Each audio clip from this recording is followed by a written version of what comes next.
Hello student, welcome to Bidyadhari. প্রত্যেক দিনের মতো আমরা আজকে আবার জিজ্ঞাসা শর্ট সিরিজের একটি নতুন অধ্যায়ে চলে এসেছি। এখানে আমরা ডিসকাস করব আগামী দিনে যে সমস্ত কম্পিটিটিভ এক্সাম আসতে চলেছে সেগুলির জন্য কিছু গুরুত্বপূর্ণ প্রশ্ন উত্তর, যেগুলি হেল্পফুল হবে তোমাদের কম্পিটিটিভ এক্সামের ক্ষেত্রে। তো প্রথম প্রশ্ন যেটি রয়েছে সেটি হলো, ভারতের সংবিধানের কোন অনুচ্ছেদে অস্পৃশ্যতা দূরীকরণ সম্পর্কে বলা হয়েছে, বা অ্যাবলিশন অফ আনটাচেবিলিটি? এটি হয়ে যাবে অনুচ্ছেদ 17। কত? অনুচ্ছেদ 17। নিম্নলিখিত কোন নদীটি ভারতের বৃদ্ধগঙ্গা নামে পরিচিত? নিম্নলিখিত কোন নদীটি ভারতের বৃদ্ধগঙ্গা নামে পরিচিত? এটি হয়ে যাবে গোদাবরী। কি হবে? গোদাবরী। গোদাবরী হচ্ছে বৃদ্ধগঙ্গা। আবার এই গোদাবরীকে দক্ষিণের গঙ্গাও বলা হয়ে থাকে, দক্ষিণের গঙ্গা বলা হয়ে থাকে। গোদাবরী এই জায়গায় অবস্থিত। গোদাবরী নদীটি কোথায় পতিত হয়েছে? বে অফ বেঙ্গলে। বে অফ বেঙ্গলে। বে অফ বেঙ্গল। বে অফ বেঙ্গলে পতিত হয়েছে, অর্থাৎ বঙ্গোপসাগরে। আরেকটি কথা মনে রাখবে, এই বঙ্গোপসাগরে যে সমস্ত নদী, বঙ্গোপসাগরে যে সমস্ত নদী পতিত হয়, বেশিরভাগ নদী কি ডেল্টা তৈরি করে। কি তৈরি করে? ডেল্টা। মনে রাখবে, প্রত্যেকটি নদী বঙ্গোপসাগরে যে সমস্ত নদী পতিত হয়, প্রত্যেকটি নদী ডেল্টা তৈরি করে। এবং আরাবিয়ান সিতে যে সমস্ত নদী পড়ে, তারা সাধারণত এস্টুয়ারি তৈরি করে থাকে। এস্টুয়ারি তৈরি করে থাকে, এটি মনে রাখবে। এটি অনেক সময় অনেক এক্সামে দিয়ে থাকে। সাধারণত তোমরা পড়লে, সাপোজ গোদাবরী কি ডেল্টা তৈরি করে, না সাপোজ পড়লো মহানদী কি ডেল্টা তৈরি করে, তাহলে তোমরা মনে রাখবে যে বে অফ বেঙ্গলে বেশিরভাগ নদী কি করে? ডেল্টা তৈরি করে থাকে। ঠিক আছে, নেক্সট কোশ্চেনে যাব। সাধারণ তুলা যন্ত্র বা বিম ব্যালেন্স কোন শ্রেণীর লিভার? এটি হয়ে যাবে প্রথম শ্রেণীর লিভার। কি হবে? প্রথম শ্রেণীর। 1905 সালে বঙ্গভঙ্গ রোধ করার কথা ঘোষণা করেছিলেন কে? 1905 সালে এটা বঙ্গভঙ্গ রোধ করার কথা ঘোষণা করেছিলেন কে? এটা হবে না, লর্ড হার্ডিঞ্জ। 1911 সালে রোধ করার, এই যে এখানে লর্ড হার্ডিঞ্জ 1905 সালে বিভাজন হয়েছিল কার্জনের সময়, কিন্তু রোধ হয়েছিল 1911। কি হয়েছে? 1911। 1905 হচ্ছে বিভাজন। 1905 হচ্ছে বিভাজন। কে করেছিল? কার্জন। কার্জন। আর রোধ হয়েছিল 1911। মনে রাখবে, রোধ কে? হার্ডিঞ্জ। কে করেছিল? হার্ডিঞ্জ। দেখতেই পাচ্ছ, লর্ড হার্ডিঞ্জ 1900। আর 1905 হচ্ছে বিভাজন। তো এটা মনে রাখবে, 11তে রোধ করা হয়েছিল। মানবদেহের বৃহত্তম লসিকা গ্রন্থি কোনটি? মানবদেহের বৃহত্তম লসিকা গ্রন্থি কোনটি? অ্যান্সার হয়ে যাবে হচ্ছে প্লিহা। স্প্লিন। এই যে দেখতে পাচ্ছ, এটি হচ্ছে কি? বৃহত্তম লসিকা গ্রন্থি। বৃহত্তম লসিকা গ্রন্থি।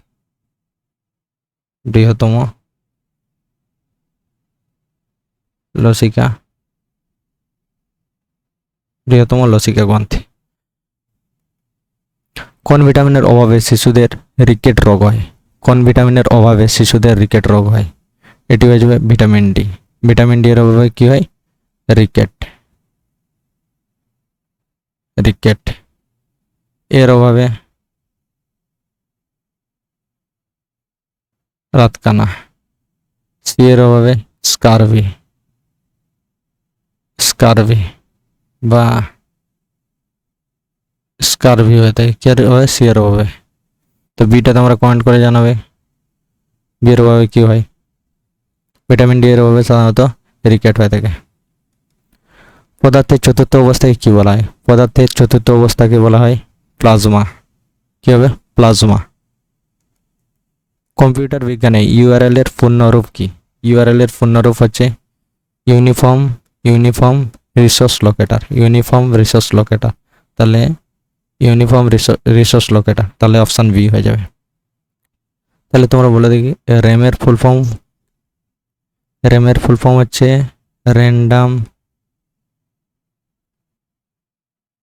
Access memory,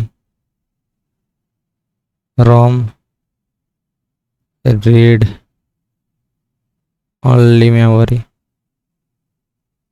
read only memory, USB, universal universal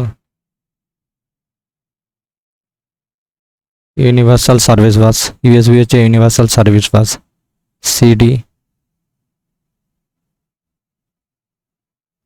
compact compact disc, আর সিডি এটা সিডি হচ্ছে compact disc, DVD, digital versatile disc. এগুলো মনে রাখবে, এগুলো খুবই ইম্পর্ট্যান্ট। আর যদি বলা হয় LCD, liquid crystal, liquid crystal display, LED, এগুলো তোমাদের বলে দিচ্ছি, এগুলো খুবই ইম্পর্ট্যান্ট। Light emitting diode. আগে যে সমস্ত পুরোনো টিভিতে যেগুলো ইউজ করতাম সেটি কি আছে, সিআরটির ফুল ফর্ম কি জানেন? ক্যাথোড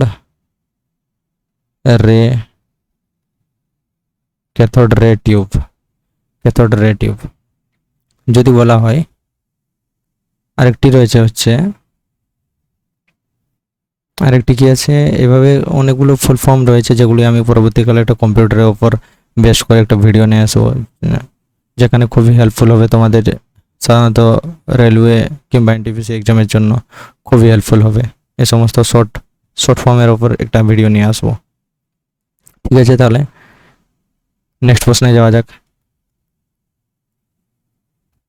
মহাত্মা গান্ধী কত সালে দক্ষিণ আফ্রিকা থেকে ভারতে ফিরে আসেন? মহাত্মা গান্ধী কত সালে দক্ষিণ আফ্রিকা থেকে ভারতে ফিরে আসেন? এটি হবে 1915 সালে। ডুরান্ড কাপ কোন খেলার সাথে যুক্ত? ডুরান্ড কাপ হচ্ছে ফুটবল খেলার সঙ্গে যুক্ত। এই ডুরান্ড কাপ এশিয়ার প্রাচীনতম ও বিশ্বের অন্যতম প্রথম শতাব্দী প্রাচীন ফুটবল টুর্নামেন্ট। কি হচ্ছে? এটা হচ্ছে একটি এনসিয়েন্ট ফুটবল টুর্নামেন্ট। এনসিয়েন্ট সব থেকে প্রাচীন ফুটবল টুর্নামেন্ট হচ্ছে ডুরান্ড কাপ। কি হচ্ছে? ডুরান্ড কাপ প্রাচীনতম। এটি কত? 1888 সালে সিমলায় শুরু হয়েছিল। কোথায় শুরু হয়েছিল? কোথায়? সিমলা। প্রথম স্টার্ট হয় সিমলাতে, প্রথম স্টার্ট হয় কোথায়? তাহলে সিমলাতে। প্রথম স্টার্ট হয়েছিল সিমলাতে 1888 সালে। মনে রাখবে, এটি হচ্ছে সব থেকে প্রাচীন ফুটবল টুর্নামেন্ট। এটা সাধারণত ফুটবলের সাথে যুক্ত এবং এটি 1888 সালে সিমলাতে প্রথম শুরু হয়। ভারতের নেপোলিয়ন কাকে বলা হয়? সমুদ্রগুপ্তকে ভারতের নেপোলিয়ন বলা হয়। কাকে? সমুদ্রগুপ্ত। এই সমুদ্রগুপ্তকে আবার লিচ্ছবি দহত্রী নামে পরিচিত। কি? লিচ্ছবি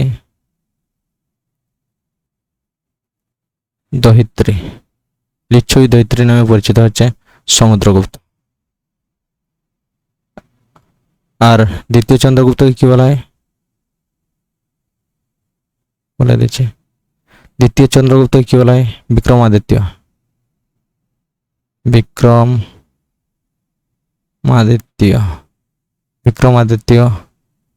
বলা হয় থেকে। বিক্রমাদিত্য বলা হয় থেকে কাকে? দ্বিতীয় চন্দ্রগুপ্তকে। তো এগুলো মনে রাখবে, এগুলো খুবই ইম্পর্টেন্ট এক্সামের জন্য। দ্বিতীয় চন্দ্রগুপ্তকে তাহলে বিক্রমাদিত্য বলা হয় থেকে, সমুদ্রগুপ্তকে নেপোলিয়ান এবং লিচ্ছবি দৈত্রী নামে পরিচিত। সম্রাট সমুদ্রগুপ্ত ছিলেন গুপ্ত সাম্রাজ্যের শ্রেষ্ঠ শাসক। কে ছিলেন? গুপ্ত সাম্রাজ্যের শ্রেষ্ঠ শাসক ছিলেন, যিনি সামরিক বিজয়ের মাধ্যমে ভারতকে ঐক্যবদ্ধ করেছিলেন। প্রথম চন্দ্রগুপ্তের পুত্র সমুদ্রগুপ্ত উত্তর ভারতে আর্যভট্ট কত 9 জন এবং দক্ষিণ ভারতের 12 জন রাজাকে পরাজিত করে বিশাল সাম্রাজ্য প্রতিষ্ঠা করেন, যার জন্য ভিনসেন্ট স্মিথ তাকে ভারতের নেপোলিয়ন বলেছিলেন। তাহলে কে ওকে ভারতের নেপোলিয়ন বলেছিল? Vincent Smith. Vincent Smith Vincent Smith বলেছিলেন সমুদ্রগুপ্তকে Napoleon of India. Napoleon of India কে বলেছিল? Vincent Smith. এই পয়েন্টগুলো মনে রাখবে। সমুদ্রগুপ্তকে লিচ্ছবি ধরিত্রী বলা হয় এবং দ্বিতীয় চন্দ্রগুপ্তকে বিক্রমাদিত্য বলা হয় এবং ভিনসেন্ট স্মিথ প্রথম নেপোলিয়নকে ভিনসেন্ট স্মিথ প্রথম সমুদ্রগুপ্তকে নেপোলিয়ন বলে আখ্যা দিয়েছেন, ভারতের নেপোলিয়ন বলে আখ্যা দিয়েছেন।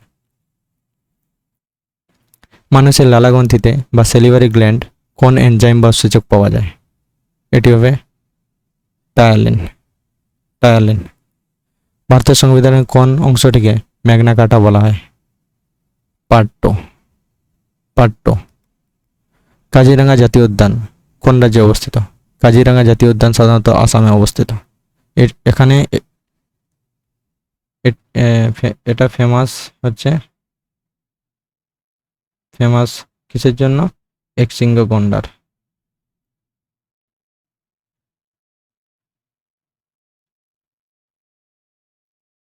একশৃঙ্গ গন্ডারের জন্য ফেমাস। এটি সাধারণত কোথায়? আসামে অবস্থিত। আলোর প্রতিসরণ বা রিফ্লেকশন সূত্রটি আবিষ্কার করেন কে? স্নেল। এটা মনে রাখবে, এগুলি খুবই গুরুত্বপূর্ণ।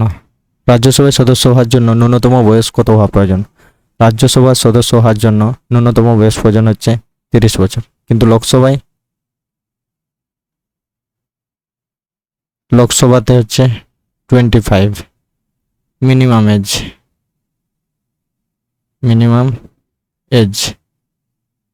এজ কত? 25। এটা লোকসভাতে। আর রাজ্যসভাতে হচ্ছে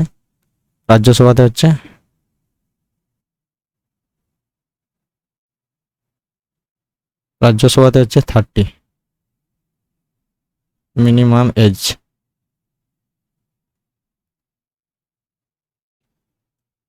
রাজ্যসভাতে মিনিমাম এজ হচ্ছে 30 এবং লোকসভাতে 25। এটি মনে রাখবে। আধুনিক পর্যায় সারণীর জনককে বা মডার্ন পিরিয়ডিক টেবিলের জনককে? এটি হয়ে যাবে হচ্ছে হেনরি মসলে। কে? হেনরি মসলে। ইনি হলেন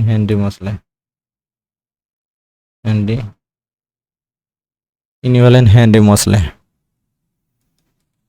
সত্যমেব জয়তে কথাটি কোন উপনিষদ থেকে নেওয়া হয়েছে? সত্যমেব জয়তে সাধারণত মুন্ডক উপনিষদ থেকে নেওয়া হয়েছে। কি? মুন্ডক উপনিষদ। মুন্ডক উপনিষদ অথর্ববেদের অন্তর্গত একটি প্রাচীন এবং প্রধান উপনিষদ, যাতে ওটি 64টি মন্ত্রের মাধ্যমে উচ্চতর ব্রহ্মজ্ঞান, পরাবিদ্যা, আত্মজ্ঞান আলোচনা করা হয়েছে। তাহলে এখানে কি ব্রহ্মজ্ঞান ও আত্মজ্ঞান আলোচনা করা হয়েছে। ঋষি অঙ্গিরা শিষ্য সৌনককে পরম সত্যের জ্ঞান দান করেন এবং এই উপনিষদটি জাগতিক কর্মফলের ক্ষণস্থায়ী ব্যাখ্যা করে এবং সত্যের পথ সত্যমেব জয়তে অনুসরণ করার শিক্ষা দেয়। 5 এবং 14 বায়ুমণ্ডলে কোন স্তরে রেডিও তরঙ্গ প্রতিফলিত হয়? বায়ুমণ্ডলে কোন স্তরে রেডিও তরঙ্গ প্রতিফলিত হয়? এটি সাধারণত আয়নোস্ফিয়ার হয়ে যাবে। ট্রোপোস্ফিয়ারকে কি বলা হয়? ক্ষুব্ধমণ্ডল বলা হয় থাকে। ট্রোপোস্ফিয়ারকে ক্ষুব্ধমণ্ডল বলা হয়। মেসোস্ফিয়ার হচ্ছে শীতলতম স্তর।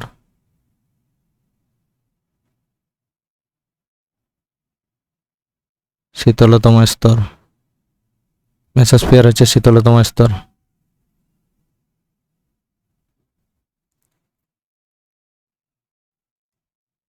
পানিপথের দ্বিতীয় যুদ্ধ বা সেকেন্ড ব্যাটেল অফ পানিপথ কত সালে হয়েছিল? 1556 সালে। 1556 সালে আকবর ও হিমুর মধ্যে। কার মধ্যে? আকবর আর হিমুর মধ্যে। ফার্স্ট ব্যাটেল হচ্ছে 1526 সালে বাবর এবং ইব্রাহিম লোদির মধ্যে। সেকেন্ড ব্যাটেল হয়েছিল আকবর ও হিমুর মধ্যে 1556। থার্ড ব্যাটেল যেটি হয়েছিল 1761 সালে, সেটি ছিল আহমেদ শাহ আবদালি এবং সদাশিব রাও ভাওয়ের মধ্যে হয়েছিল 1761 সালে। লোকসভার প্রথম স্পিকার কে ছিলেন? জিবি মামলাঙ্কার ছিলেন লোকসভার প্রথম স্পিকার। পেন্সিলের শীষ তৈরি করতে কোনটি ব্যবহৃত হয়? গ্রাফাইট, সাধারণত গ্রাফাইট ইউজ করা হয়। ফাদার অফ ইকোনমিক্স বা অর্থনীতির জনক কাকে বলা হয়? অ্যাডাম স্মিথকে। আচ্ছা, অর্থনীতি ক্ষেত্রে আমাদের অমর্ত্য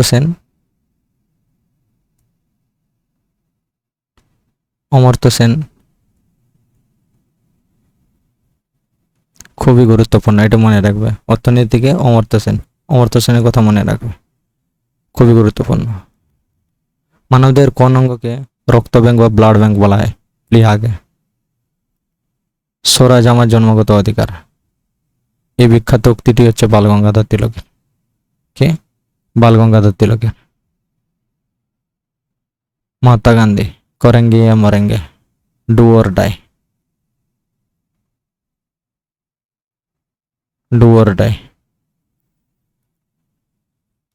নেক্সট প্রশ্নে যাব। কিসের উপস্থিতিতে রক্তের রং লাল হয়? এটি হয়ে যাবে হচ্ছে হিমোগ্লোবিন। কিসের জন্য? হিমোগ্লোবিনের জন্য। দক্ষিণ ভারতের দীর্ঘতম নদী কোনটি? গোদাবরী। গোদাবরী হচ্ছে দীর্ঘতম নদী। এটিকে আবার বিধগঙ্গাও বলা হয়, আগেই পড়েছি আমরা, বিধগঙ্গা বলা হয়, বিধগঙ্গা। ভারতের প্রথম পারমাণবিক পরীক্ষা 1974 কোথায় করা হয়েছিল? পোখরানে করা হয়েছিল। Operation smiling Buddha. বৈদ্যুতিক বাল্বের ফিলামেন্ট কি দিয়ে তৈরি? টাংস্টেন দিয়ে তৈরি। কততম সংবিধান সংশোধনের মাধ্যমে ভোটাধিকারের বয়স 21 থেকে কমিয়ে 18 করা হয়? এটি হয়ে যাবে 61তম। কত সালে? 1989 সালে। বৌদ্ধ ধর্মের পবিত্র ধর্মগ্রন্থের নাম কি? বৌদ্ধ ধর্মের পবিত্র ধর্মগ্রন্থের নাম হচ্ছে ত্রিপিটক। এটি কোন ভাষায় রচিত? এটি সাধারণত পালি ভাষায় রচিত। আনুমানিক 563 খ্রিস্টপূর্বাব্দে, কত? 563 খ্রিস্টপূর্বাব্দে মতভেদে 480 খ্রিস্টপূর্বাব্দ নেপালের লুম্বিনীতে কি তিনি জন্মগ্রহণ করেছিলেন? তাহলে কোথায় জন্মগ্রহণ করেছিলেন? লুম্বিনীতে, এটি মনে রাখবো, লুম্বিনীতে। পিতা রাজা শুদ্ধোধন ছিলেন, মাতা ছিলেন মায়াদেবী। তিনি শাক্য বংশের রাজপুত্র ছিলেন। কি? শাক্য বংশের, তাই তাকে শাক্যমণি বলা হয়, ওনাকে শাক্যমণিও বলা হয়। পরিবার স্ত্রীর নাম ছিল যশোধরা এবং পুত্রের নাম ছিল রাহুল এবং সিদ্ধার্থ। আসল নাম ছিল সিদ্ধার্থ গৌতম ছিলেন, সিদ্ধার্থ গৌতম ছিলেন। এর মনে রাখবে নামটা, ওনাকে শাক্যমণিও বলা হয়ে থাকে। আবার সিদ্ধার্থ ও গৌতম, তিনি এইসব নামে পরিচিত ছিলেন। মানুষের শরীরের ক্ষুদ্রতম হাড় কোনটি? স্টেপিস। পঞ্চায়েতি রাজ ব্যবস্থা ভারতের কোন রাজ্যে প্রথম চালু হয়? পঞ্চায়েতি রাজ ব্যবস্থা ভারতের কোন রাজ্যে প্রথম চালু হয়? এটি হয়ে যাবে রাজস্থান। কোথায় চালু হয়? রাজস্থানে। 1959 সাধারণত প্রথম পঞ্চায়েতি রাজ ব্যবস্থা চালু হয়। মরীচিকা সৃষ্টির কারণ কি? মরীচিকা সৃষ্টির কারণ হচ্ছে আলোর অভ্যন্তরীণ পূর্ণ প্রতিফলন। কংগ্রেসের কোন অধিবেশনে প্রথম জনগণ মন গানটি গাওয়া হয়েছিল? 1911 সালে কলকাতা অধিবেশন। এই 1911 সালে ভারতের রাজধানীর কলকাতা থেকে দিল্লিতে স্থানান্তরিত করার প্রস্তাব দেওয়া হয় এবং 1911-তে সতীদাহ প্রথা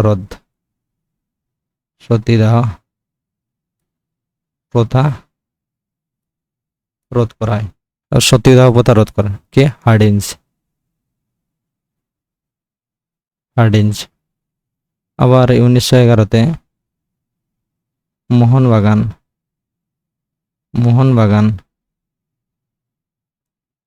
আইএফএ শিল্ড কি করে?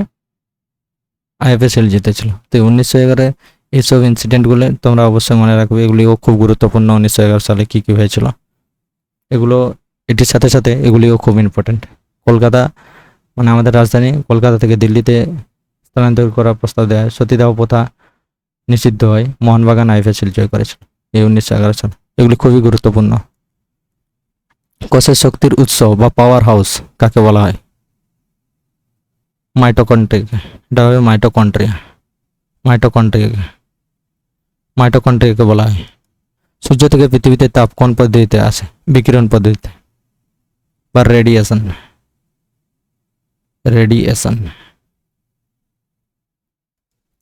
ইন্ডিকা গ্রন্থটি রয়েছে থাকে, মেগাস্তেনিসের লেখা হচ্ছে ইন্ডিকা। পেনিসিলিন কে আবিষ্কার করেন? Alexander Fleming. পেনিসিলিন আবিষ্কার করেন হচ্ছে আলেকজান্ডার ফ্লেমিং। ভারতের বর্তমান অ্যাটর্নি জেনারেলকে নিয়োগ করেন কে? রাষ্ট্রপতি। তো থ্যাংক ইউ, আজ এই অবধি জিকে শর্ট সিরিজের যে অধ্যায়টি চলছে তা আজকে আমরা 40টি কোশ্চেন ডিসকাস করলাম। আজ এই অবধি, পরের ভিডিওতে দেখা হচ্ছে। তো অবশ্যই ভিডিওটি হেল্পফুল হয়ে থাকলে অবশ্যই লাইক অ্যান্ড সাবস্ক্রাইব করতে ভুলবেন না এবং দেখা হচ্ছে পরের ভিডিওতে। Thank you.